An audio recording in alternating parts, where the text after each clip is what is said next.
My people, this one way they trend now, it's shaking everywhere. The news say Sowore was arrested after meeting with Nnamdi Kanu. See what they discussed. Now, whether you like politics or not, this one go make you pause. Because the two names we're talking about here, Omoyele Sowore and Nnamdi Kanu, are not small people at all. These are names that carry weight in Nigerian activism and politics. So here's what's going on. Reports started flying around that Omoyele Sowore, the activist, journalist, and founder of Sahara Reporters, was picked up shortly after he allegedly met with Nnamdi Kanu. And people are asking, wait, is it true? What exactly did they talk about? You know how Nigerians are. Once they hear two strong voices in one room, everyone starts guessing what might have happened behind closed doors. Before we even talk about the meeting itself, let's quickly remember who these two men are. Nnamdi Kanu, the leader of IPOB, the indigenous people of Biafra, has been at the center of a long legal and political storm. His movement wants the southeastern part of Nigeria to have more autonomy, maybe even independence one day. But because of that agitation, he's been facing serious legal issues with the federal government for years. Arrested, released, re-arrested, taken to court again. His name just never leaves the news. Now, Sowore, on the other hand, is a man that has built his entire reputation around activism and fearless journalism. The man has faced arrests before. He has spoken against different governments, and no matter what, he always shows up again, ready to talk. That's why when news came out that he met with Nnamdi Kanu, people's minds immediately went to politics, protest, and strategy. And honestly, that's where the gist starts to get interesting. Because sources say the two men allegedly discussed issues around human rights, freedom of speech, and political unity. They were said to be talking about how to create a national conversation, something that cuts across ethnic and regional lines to push for justice and fairness in the country. Now, what shocked people was what happened after. Not long after that meeting, the news broke that Sowore was arrested. The exact reason wasn't clear immediately. Some said it was connected to his public statements. Others said it was because of the meeting itself. But either way, the timing raised eyebrows. Nigerians started saying, so someone cannot even meet another person again without fear? By this point, social media went wild. You could see hashtags flying everywhere, Dr. Free Sowore, Free Nnamdi Kanu, and so on. Twitter, Facebook, and Instagram became full of people debating the same thing. Is it a crime to talk about the future of Nigeria? And you know Nigerians, we love our gist. Everyone had something to say. Some people said the government was just trying to silence strong voices. Others said maybe Sowore and Kanu were planning something bigger than what people know. But here's what made the story even deeper. Eyewitnesses said the meeting wasn't even a secret one. They said Sowore had been vocal about supporting Kanu's right to a fair trial. He had even attended public rallies where he spoke about it. So, if he truly met with Kanu, it was likely about how to peacefully handle the situation, not something violent or illegal. Still, the arrest came and people started connecting dots.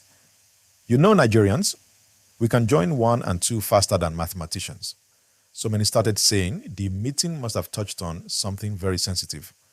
Maybe it was about mobilizing young people, or maybe about building a stronger coalition across the country to demand justice. No one can say for sure. But the reaction from both supporters and critics was massive. And let's be honest, Sowore and Kanu are two people that the government probably watches closely. Both have strong followings, both speak boldly, and both have challenged authority many times. So even a simple handshake between them can make headlines. But here's what really touched people emotionally. Pictures and short clips started circulating, showing Sowore being questioned. Supporters began gathering in front of police stations, chanting and demanding his release. Some even said this shows that freedom of expression in Nigeria is still under test. That kind of thing makes you think, how free are we really to speak our minds? And while all this was happening, You could feel the tension online. Comment sections were boiling. Some Nigerians said this arrest would only make the movement stronger, while others warned Sowore to be careful not to cross certain lines. But one thing everyone agreed on was that this was more than just a casual meeting. It symbolized the frustration so many people feel about how things are being run. You see, when activists like Sowore and Kanu sit together, people automatically expect a plan for change. Whether that change is political, social, or legal, it always shakes things up. And that's why the government's reaction becomes so important. Now, let me pause here and remind you, if you're enjoying this gist and want more updates like this, please hit that like button and subscribe to the channel right now. It helps us keep bringing you these real-time stories straight from the heart of Nigeria's biggest headlines. All right, let's continue the gist, because as soon as the arrest happened, lawyers started reacting. Legal experts said there's no law that stops citizens from meeting or discussing national issues as long as it's peaceful and doesn't encourage violence. They questioned the timing of the arrest and said it sends the wrong message internationally, and you know how global attention works. Once the world starts talking about a country's human rights record, things get serious. Meanwhile, Sowore supporters started organizing peaceful gatherings online, calling for transparency and justice. People from different regions, not just the southeast or southwest, began posting messages of solidarity. It became a united call, something beyond tribe or region. But let's not forget, in Nigerian politics, timing is everything. And with major elections and regional discussions heating up, many people believe this situation is part of a bigger political chess game. When you see activists being arrested right after meetings like this, it raises big questions about democracy, unity, and who really holds power. Still, both Sowore and Kanu are known for one thing. They don't back down easily. Even if one is behind bars and the other is questioned, their voices somehow still echo. And that's what scares the establishment sometimes. Not their presence, but their influence. Please don't forget, if you're still watching, make sure you like this video and subscribe. It's free, and it helps us share the truth with more people around the world. So, after that closed-door meeting between Sowore and Nnamdi Kanu, reports started coming out that the discussion was far deeper than what people expected. Remember, these are two men who've both faced arrests, public trials, and intense government attention for speaking out. So, naturally, many people became curious. What exactly could they be discussing that would lead to Sowore's arrest shortly after? According to what has been circulating, the meeting focused heavily on Nigeria's unity, governance, and the increasing frustrations of citizens across different regions. Nnamdi Kanu, still vocal about the Biafran struggle, reportedly emphasized the importance of self-determination and justice for his people. Sowore, on the other hand, was said to have spoken about restructuring the country and creating a fairer system where everyone could feel represented and heard. Now, this is where it got interesting. Some sources claimed that both men agreed on one major point, on that Nigeria's current structure no longer works for the common citizen. And that kind of statement, coming from two very influential figures with passionate followers, instantly raised the brows within security circles. Many believe that was what triggered the sudden move by authorities to arrest Sowore not long after he left that meeting.